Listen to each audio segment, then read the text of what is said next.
not playing? Yes, he is. Is Furkan playing? Yes, he is.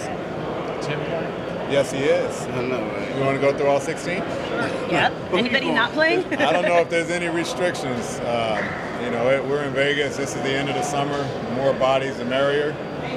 We'll treat it as fairly as we can in terms of who's on the floor and keeping everybody active. If we need to get someone out, we will. If we need to play some bodies, we'll make the adjustments as the game goes. But for now, everybody's healthy and ready to go today. It seems like they've got a team that have some younger guys who got a lot of playing time last year, obviously in a championship situation. You guys pay attention to that sometimes, the opponents you go up against and what your guys might be able to gain, or is it mostly about yourself? Yeah, it's good to study. You see last night's game with Phoenix and Sacramento, and there's nothing but young talent on the floor, but it's their guys. And we're in a similar situation. We've been in that situation before. So anytime I think any team can get their young guys and gain experience, especially after a year of playing in the NBA and coming back to Summer League, just to measure and see what type of growth they've had through the year, over the initial part of the summer, into Summer League. What have you seen from Tim in terms of his personality emerging? Last year was learning. Like from day one, there was a language barrier. There was a term barrier of just learning NBA terms. So last year was just full of terms being thrown at him, just learning the game. Now he's comfortable. He knows what we do. He knows what we expect of him. He can just go out there and play. And this is important for him because we get to allow him to play comfortably, not think as much, and just get out on court and play. How do you think he did from what you saw in Salt Lake? I can critique his game all day.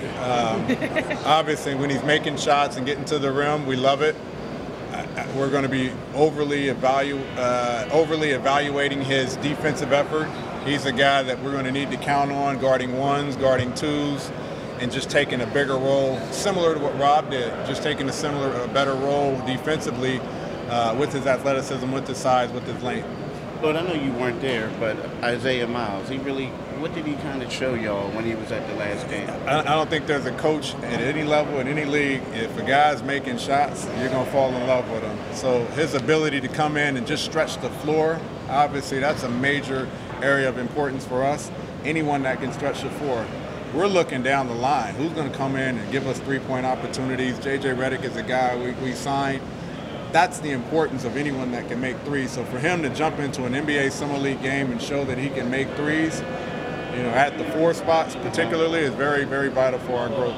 Who's going to start the 3 guys? Like, I'm assuming, Timothy, Furkan, and Markelle starting. You know better than to make assumptions. Oh, okay. Well, are they? Yeah, they're going to start. But who are the other? Threw a curveball there. I just want to mess you up a little bit. No, we'll start Timmy, Markelle, Furkan, Alex, and Caleb. Okay, it'll be the same 5. Lineup, yeah. We'll try and see what some different combinations look like. I don't know when or how that's going to happen, but they've played 3 games together. They've gotten better, I believe, in every game. They ended with the win. I want to see if that growth can continue. If not, then we'll make some changes. In Summer League, when it's like there are so many guys that may not be on the team on the Sixers roster next season, why is it important for you to go with continuity versus switching some things up to get more looks at guys as starters? Say that again. When you're not building like your starting 5 for next season in Summer League, why is it important for you to stick with continuity? Well, for a player like Markelle, for a player like Tim, we want to see the consistency of them playing together. They have a certain amount of minutes they play together. You don't really get to evaluate them fairly unless they've had more minutes. And so it's the same as a season. You take a rookie and he only plays 10 games, well, you don't get to see much. If he plays 80 games, you get to see a lot. So we'll take that with minutes. If we get the same group playing a certain amount of minutes, we'll get a little more consistency, hopefully. Did you guys have more of an opinion about Tim, whether it was maybe the 2 position or the 3 for him at the end of the season, or do you still see it being a possibility for both? I think the way the game is going, and you see a lot of coaches talk about positionless basketball, I don't know if we're quite using that term, but I think the biggest thing, at 2 and 3, they're wings. One runs on the right side of the floor, the other one runs on the left.